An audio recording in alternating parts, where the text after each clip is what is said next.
MCX daily research पर आपका स्वागत है फ्रेंड। ये वीडियो रहेगी सिल्वर गोल्ड के लिए, MCX सिल्वर गोल्ड के लिए और USD गोल्ड के लिए। तो पहले गोल्ड के चार्ट को लेते हैं। वीकली टारगेट की बात होगी फ्रेंड यहाँ पर, जैसा हर वीक में हम रखते हैं, और आवरली कैंडल चार्ट के ऊपर आपको दिखाई दे रही है। पहले मैं चार्ट को दिखाना चाहूँगा। ये ट्रेंड लाइन हमने पिछले वीक में ड्रॉ की थी, ये नीचे हमारी सपोर्ट थी और इसके ऊपर मैंने बोला था रेजिस्टेंस जो रहेगा, मेन चीज़ वो बोली थी कि मार्केट यहाँ पर बाई में तो थे हम, क्लोजिंग यहाँ पर थी सपोर्ट के ऊपर, बाई में थे मार्केट के लिए। और कहीं ना कहीं मेरा मानना था कि मार्केट 98,500 से 99,300 तक का, 99,300 ये लेवल है फ्रेंड, यहाँ तक का टारगेट जरूर देना चाहिए गोल्ड को। अप साइड में बाई साइड बची हुई थी, लेकिन गोल्ड अप साइड में और ज़्यादा ऊपर गया। वो क्यों गया? अगर मैं इसको अभी चलते हैं चार्ट के ऊपर, 99,300 से ही क्यों नहीं गिरा? तो देखिए फ्रेंड, जो हमने आपको 99,300 का रेजिस्टेंस बताया था, वहाँ पर क्यों नहीं गोल्ड गिरा? ये लेवल है 99,300 का यहाँ पर, ठीक है।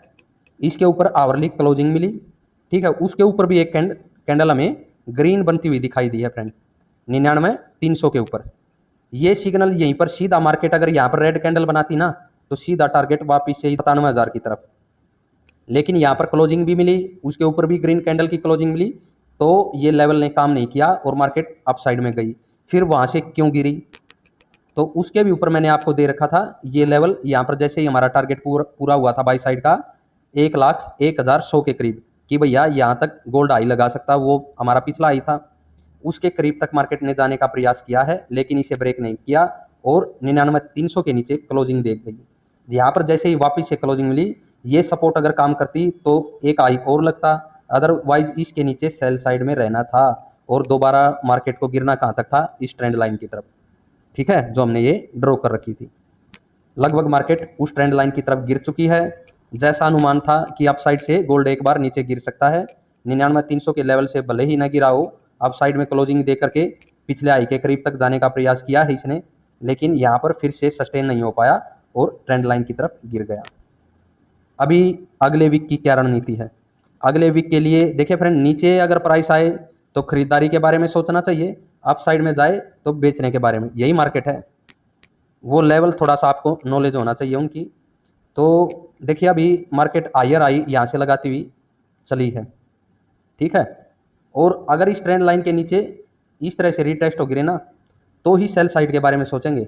अदरवाइज इसके ट्रेंड लाइन के नीचे भले ही क्लोजिंग भी मिल जाए और वापस से ग्रीन कैंडल बनती है, तो यहाँ से बाई साइड का ही सिनेरियो रहेगा। कहीं ना कहीं ये आई बेशक ब्रेक ना करे मार्केट, वापस से गोल्ड एक आई लगा सकता है 99,300 की तरफ दोबारा, ठीक है फ्रेंड। ये गोल्ड की कब है? जब तक ये ट्रेंड लाइन के नीचे क्लोजिंग दे करके रीटेस्ट हो, फिर दोबारा नीचे गिरे, तो सेल साइड के बारे में सोचेंगे, ठीक है फ्रेंड।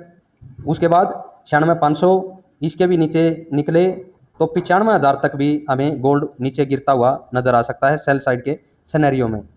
और अदरवाइज ये जो जोन है मैंने बोला, वापिस एक सपोर्ट का काम करेगी ट्रेंड लाइन और गोल्ड को ऊपर ले जाने का भी काम कर सकती है, ठीक है। ये गोल्ड की बात हो गई। अभी सिल्वर की बात करेंगे फ्रेंड। अभी आपके सामने सिल्वर का चार्ट है फ्रेंड। सिल्वर के चार्ट में देखिए, इस पर हमने बोला था कि ये मुड़ता हुआ नजर आ रहा पिछले वीक में, लेकिन इस लो को इसने ब्रेक नहीं किया नीचे की साइड में। ध्यान से देखिएगा, कैंडल को थोड़ा बड़ा कर लेते हैं तो वो समझ में आएगा किस प्रकार से ब्रेक नहीं हुआ है नीचे का लो, और मार्केट अप साइड में ही हमें जाती हुई नजर आई है। देखिए ये लो था पिछले वीक का, यहाँ से मुड़ी थी मार्केट। अगर ये कंटिन्यू इस साइड में मार्केट खुलती या नीचे आती, तो ये कहीं ना कहीं इस ट्रेंड लाइन या सपोर्ट की तरफ आना था, लेकिन मार्केट वहीं से जैसे ही मंडे को ओपन होती है यहीं से अप साइड की तरफ चली। इसके ऊपर हम इस जोन के ऊपर बाई साइड में रहने वाले थे क्लोजिंग के ऊपर, ये भी आपको बता दिया गया था।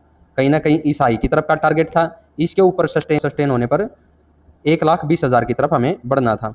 तो क्लोजिंग के ऊपर ही मार्केट रही और लास्ट में भी क्लोजिंग के करीब ही आकर क्लोजिंग इसने पूरे वीक में दी है, यानी जहाँ पर ओपन हुई थी हाई लगा करके इधर ही आकर क्लोज हुई है। यहाँ पर क्या हमें सिल्वर कह रही है? यहाँ पर ये देखिए फ्रेंड, नीचे एक सपोर्ट हमारी ये ट्रेंड लाइन है, दूसरी सपोर्ट ये लेवल है 1,09,750 के करीब, ठीक है। अगर इस साइड में सिल्वर गिरती भी है, ये लेवल दोनों के दोनों सपोर्ट का काम कर सकते हैं। और जैसे ही ट्रेंड लाइन के ऊपर क्लोजिंग मिल जाती है या इधर से ही क्लोजिंग मिलती है, वापिस से हमें बाई साइड में सिल्वर एक बार जाती हुई दिखाई दे सकती है और दोबारा से हमें आई लगता हुआ नजर आ सकता है 1,14,000 के ऊपर का, ठीक है। दोबारा से 1,14,000 के ऊपर का आई लगता हुआ नजर आ सकता है हो सकता है सिल्वर इस हाई को भी ब्रेक कर 1,20,000 की तरफ बढ़ जाए। ये बाई साइड के बारे में है, क्योंकि नीचे सपोर्ट है। अभी जो सेल साइड का सिनेरियो है, हो सकता है जो ये अभी क्लोजिंग है ट्रेंड लाइन की तरफ और गिरे या इस लेवल तक गिरे, गिरने के बाद दोबारा बाइंग बन सकती है। सेल साइड में कब जाना है, अगर इस लेवल के नीचे इस तरह से रिटेस्ट होती हुई गिरती हुई आपको मार्केट दिखाई देना, तो समझ जाना कि डाउन ट्रेंड स्टार्ट हो चुका है।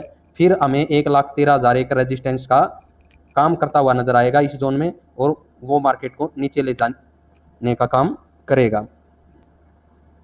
ये यूएसडी गोल्ड का चार्ट है फ्रेंड। यूएसडी गोल्ड में ये सपोर्ट दी गई थी पिछले वीक में, ये लेवल था, इसके ऊपर बाई में हमें बाई साइड में ही रहना था, और 3400 हमारा पहला टारगेट था, 3400 के करीब ये टारगेट था।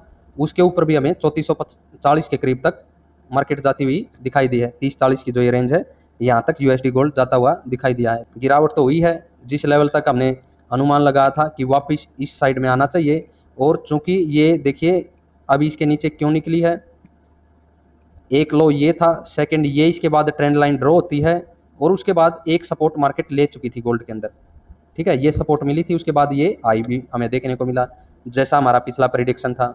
आई के बाद हम गिरावट के इंतजार में थे। गिरावट में ये भी था कि ट्रेंड लाइन के नीचे भी मार्केट निकल सकती है, और निकल चुकी है। तो यानी अभी और थोड़ी बहुत हमें गिरावट गोल्ड के अंदर देखने को मिल सकती है। अगला टारगेट 3250 की तरफ भी रह सकता है, की तरफ बोला है फ्रेंड मैंने, ये एक सपोर्ट का काम करेगी अब 3250, ठीक है। बाई साइड में कहाँ से मुड़ सकता है, अगर सीधा इस लो को ही ब्रेक न करे यहाँ पर यूएसडी गोल्ड और क्लोजिंग के ऊपर रहता है, तो यहाँ से फिर से बाई साइड का सिनेरियो बन सकता है, ठीक है। वापिस से हमें 3400 का टारगेट देखने को मिल सकता है। इस एरिया के नीचे जो अभी 3350 है, इस एरिया के नीचे सेल साइड का सिनेरियो है, जो कि हमें 3250 की तरफ आता हुआ गोल्ड दिखाई दे सकता है। बीच बीच में कौन सी सपोर्ट रहेंगी सेल साइड में भी, जो ये लो लगे हुए हैं फ्रेंड, ये सपोर्ट का काम करने वाले हैं, माइनर सपोर्ट का। मेन सपोर्ट हमारी 3250 के करीब रहेगी।